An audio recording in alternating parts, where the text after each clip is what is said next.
Încerc să dau din prima transfer, da? De stat tare bine v-am regăsit la un nou episod. Astăzi încerc să dau 10 transferuri.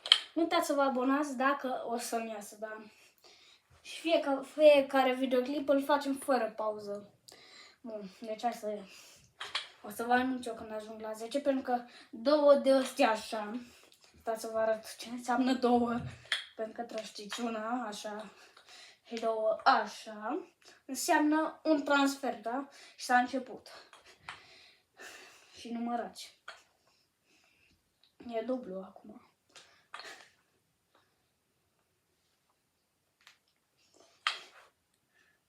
Triplu.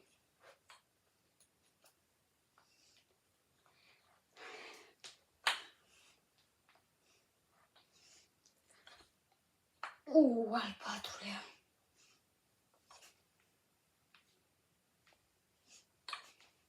Al cincilea.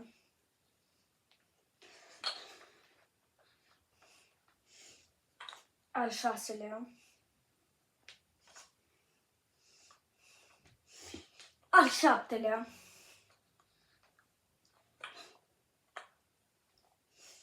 Opt. Mamă, am emoții. 9. Nu, acum e 9.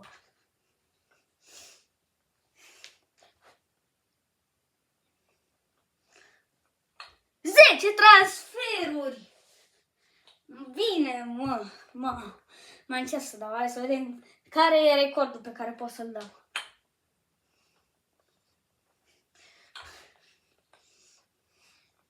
Uite. 12.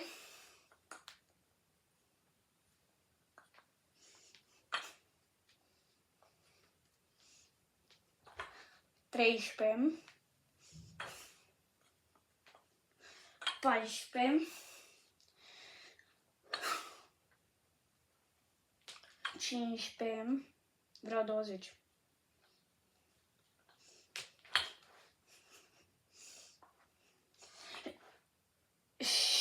16.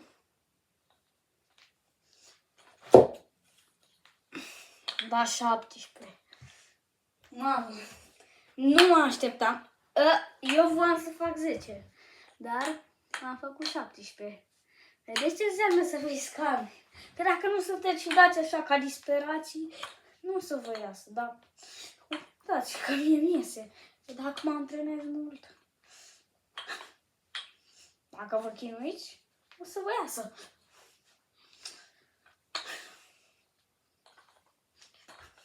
Ăsta e al patrulea. M-am grăbit puțin. Încerc să fac cât de rapid se poate. Hai să vedem dacă o să-mi iasă. Bun. Opa.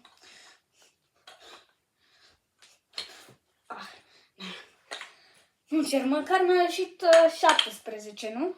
Așa știu. Că am numărat 17. Da. Și puteți să și numărați. Ca să nu ziceți că am zis prostii și că am mințit. Și cam asta a fost episodul. Sper că v-a plăcut. A fost un challenge insane. Și hai să mai dau o Cleopatra. Da? Da? Nu știu dacă am dat tuturor la Cleopatra, dar da, o să dau. După ce postez acest videoclip. Cam așa ar trebui să arate ceva de genul, dar nu vă recomand să faceți prea des. Și o să vă zic mai multe în videoclipul următor. Pa, pa!